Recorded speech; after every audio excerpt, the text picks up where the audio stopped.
लोकांतिक देव क्या है, वो भी 12 भावना ही एकमात्र भा करके चले जाते हैं।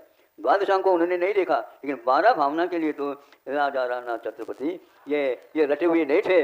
वे आज भी वे अपने इस व्रत का पालन कर रहे हैं। और उसी समय वो तीर्थंकर के पास आते हैं, जिस समय तीर्थंकर भी घर में बैठे 12 भावना का चिंतन आते ही घर छोड़ना पड़ता है। तो आप टेप रिकॉर्ड सुन रहे हो 12 भावना की, शादी के समय पर भी वो बजा रहे हैं। किस काम का है? इस मात्र इस प्रकार करने से कुछ नहीं होगा।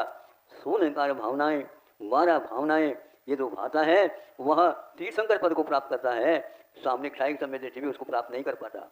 ये अलग दवाई है जिसके द्वारा रोग ठीक होता है। आप लोग कितने भी शास्त्र की धारणा भावना भाव, लेकिन उससे कुछ मिलने वाला नहीं। चारित्र की सुगंध के बिना वह स्वाद आ ही नहीं सकता। इसलिए वह तीर्थंकर बनने वाले हैं ऐसा नहीं कह रहा हूँ, लेकिन लोकांतिक देव पक्का है। वह पूर्व में भी 12 भावना का चिंतन जब किया जाता है मुनि के लिए होता है। वो तीर्थंकरों के पास वह पहले नहीं आते।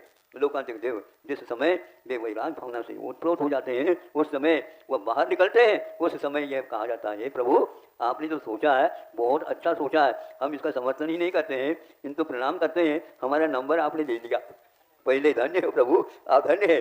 ऐसे छोटे छोटे बालक, किसी को सौदर मित्र को नहीं भेजा जाता, और छोटे छोटे बालक जो है ना 8 आते हैं और वे सारे इस प्रकार उनके लिए संबोधन नहीं करते हैं, समर्थन करते हैं और चले जाते हैं।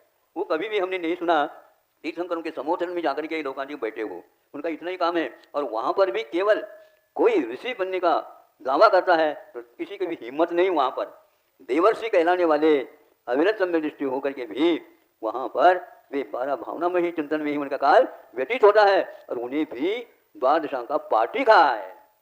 ये देखो कितना बड़ा चमत्कार है ये। इसलिए हमें करने योग्य कार्य क्या वो करना चाहिए। केवल मात्र ज्ञान करने से कुछ नहीं हासिल होता, किंतु केवल चारित्र की नग्नता ही चारित्र नहीं है, उसके साथ ये विवेक भी होना अनिवार्य है, वैराग्य होना अनिवार्य है, और कुछ दाग लपेटा नहीं। दुनिया के शास्त्र नहीं पढ़े जाते हैं, वहाँ पर केवल द्वादशांग जनवाणी के द्वारा जो लिखित है उसी का प्रयोग किया जाता है। इसलिए आप लोगों को सोचना चाहिए कि ऐसा स्वर्ग और ऐसा लोकांतिक देव या और कोई तीर्थंकर होना आसान नहीं है। आसमान को छू सकते हो विज्ञान के माध्यम से, किंतु आप आगम को अभी छूने लायक भी नहीं हो जब तक आपको यह बोध नहीं आएगा। इसलिए उठपटांग जो व्यक्ति संस्कार ले रहे हैं या अथवा ले रहे हैं, उनके लिए तीनों व्यक्तित्वों के बारे में बोध कर लेना चाहिए। बोध का अर्थ ऐसा नहीं है तो खाली बोध होता है, किंतु बोधि की ओर जिसका मुख होता है उसका नाम सद्बोध कहना है।